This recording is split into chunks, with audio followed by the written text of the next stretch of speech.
Welcome to Learn with Yasmin.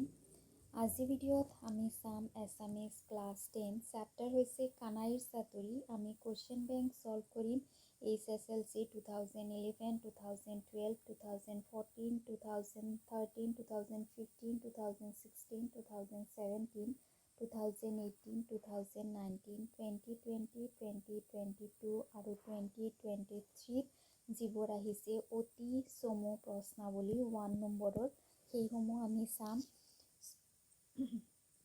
1 নম্বৰটোত কৈছে কপিল মুনিৰ মাতৃৰ নাম কি? এইটো আহিছে HSLC 2011, 2013, 2016, 2018 আৰু 2022 আহিছে।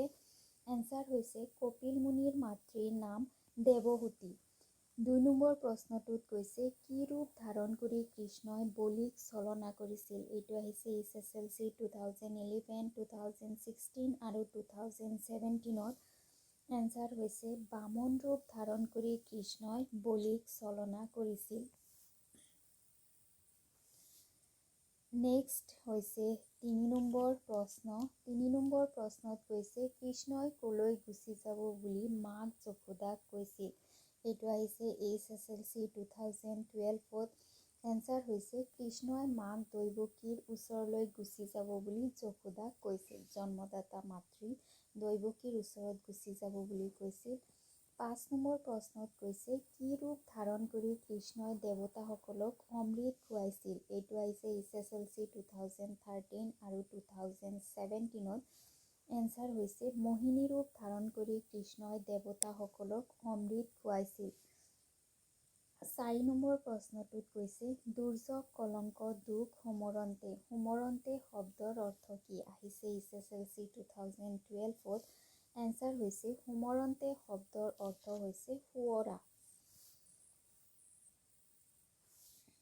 তাৰপিছত নেক্সট হৈছে 6 নম্বৰ প্ৰশ্ন। 6 নম্বৰ প্ৰশ্নত কৈছে দেৱতাসকলক অমৃত খুৱাবলৈ কৃষ্ণই কি ৰূপ ধাৰণ কৰিছিল?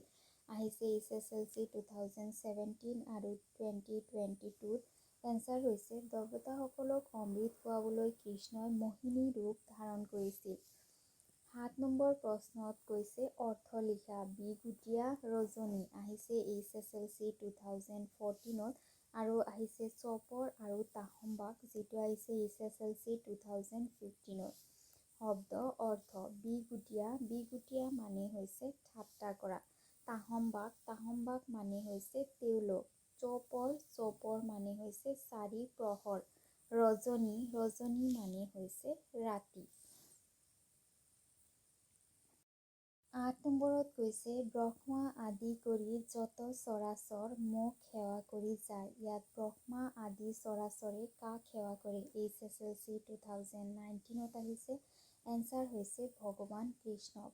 9 নম্বৰ প্ৰশ্নত কৈছে কানাইৰ চাতুৰি নামৰ কবিতাটো কবিৰ কোনখন পুথিৰ অন্তৰ্গত? এইটো আহিছে HSLC 2023ত।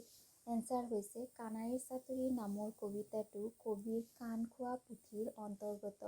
10 নম্বৰ প্ৰশ্নটোত কৈছে শব্দৰ আধুনিক ৰূপ লিখা। HSLC 2020ত আহিছে তাহম্বাকৰ আধুনিক ৰূপ হৈছে তেওঁলোক। সেইখিনি আছিলে আমাৰ A নম্বৰত অহা প্ৰশ্ন 1 নম্বৰৰ প্ৰশ্ন। আজি ভিডিঅ' ইয়াতে সামৰিছোঁ। ভিডিঅ' কেনেকুৱা পালা জনাবা। ভাল লাগিলে লাইক কৰিবা, ফ্ৰেণ্ডছৰ সৈতে ভিডিঅ' শ্বেয়াৰ কৰিবা আৰু চেনেল ছাবস্ক্ৰাইব কৰিবা। Thank U.